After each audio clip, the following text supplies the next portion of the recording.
Let's turn our attention back to the UFC. It was Fight Night in Sacramento. Michelle Waterson choked out Paige VanZant. She made short work of her in the first round. After the fight, VanZant was asked if outside distractions dealing with her celebrity may have played a role in her loss. Take a listen to this.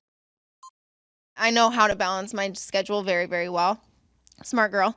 But no, this just came down to not preparing my jiu-jitsu, and that's it. I was meant for the spotlight, and I'm going to continue to be in the spotlight, and I will be back, and I'm going to have the belt one day. I'm 22 years old. I have a long time, so I have the best team in the world, and it's finally like really come together as a perfect gym for me, so I'll be back. Whoa. You know, Dave, you and I have had this conversation a lot. Is she in this for the long haul? I was reading some other quotes that she made. My opportunities are many, and I'm going to pursue them as well. I have many passions. I'm not going to just stick to one thing. When you hear that, does that make you think that she's not focused and locked in as much as maybe she needs to be on UFC? Well, you know, when you win, these questions don't arise. Okay. When you lose, you get choked out in 3 minutes and 21 seconds in your hometown in front of Team Alpha Male and everybody in Sacramento. These questions are legit and they're fair. And she seemed a little defiant in that. You can see it in just her response to it. Look, I'm born for this. I'm supposed to be here. I will be champion. That all sounds good. And I would never knock anybody for pursuing other opportunities outside of your profession. You make some extra cashish and you're a crossover star the way she is. She should well and good do that. I understand that. But if you want to be a champion in the Ultimate Fighting Championships, the major leagues of mixed martial arts, you can't be out there doing movies on the side and dancing and doing other things. You're going to have to be in that gym. I'm not questioning her dedication. I'm questioning the outside forces that will pull her attention and try to get her outside of the octagon to do other things. And as she said, she will get numerous other opportunities that are not afforded other fighters. So I'm not hating on Paige at all for that. But if she wants to be dedicated to this, all of that will still be there. It's not time sensitive for somebody like Paige VanZant at the age of 22.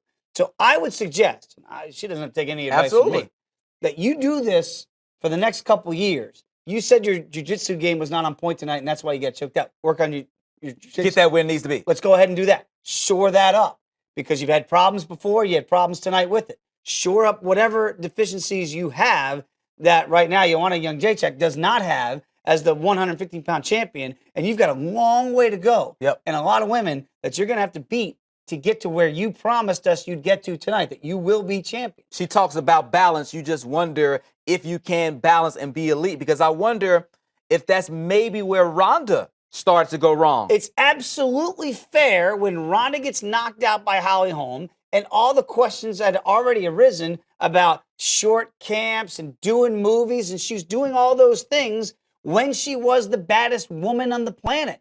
And then when you lose, people go, well, she was doing all those other things. For sure. How could she be as prepared for her craft to be the best in the world when you are distracted? It's a natural thing. Again, never hating on Ronda nor Paige. You've earned these opportunities to do other things. But if you want to do those other things, it might come at the detriment of your UFC fighting career, because there is no way that you can be as good as you can possibly be if you're off doing the other things while you're an active fighter. So there's just no other way around that. Do you still feel like Paige is in this for the long haul? I mean, 5 to 7 more fights, that sort of thing. Yes, I do. I see that. I see her at the age of 22, but I don't see her being here at 30. Okay. I don't see her being Uriah Faber, who was on that card tonight, well into his 30s and then finally calling it a career. I don't see that at all. I see this as a comet in the UFC. I also see it as if she realizes that if I have 1 or 2 more of these, I'm not going to get that shot at the belt. Then what would really be the point? I know she loves it. That's what she told me this week, how much she loves to punch women in the face. She got choked out tonight. So she's going to have to work on that jiu-jitsu. She's going to have to work. She's a very well-rounded fighter, but she's going to have to be better if she wants to be one of the elite and, dare I say, ever a champion at the 115-pound weight class. You know how I feel? Just my opinion, just an opinion of a guy who watches the UFC. I think her career will be short-lived. Mm-hmm. Not because she's not necessarily that good, but I think the other opportunities They're will going to be there. Too attractive to pass them up. And you couldn't hate on her if she said, I'm going to go do this other thing. Absolutely not.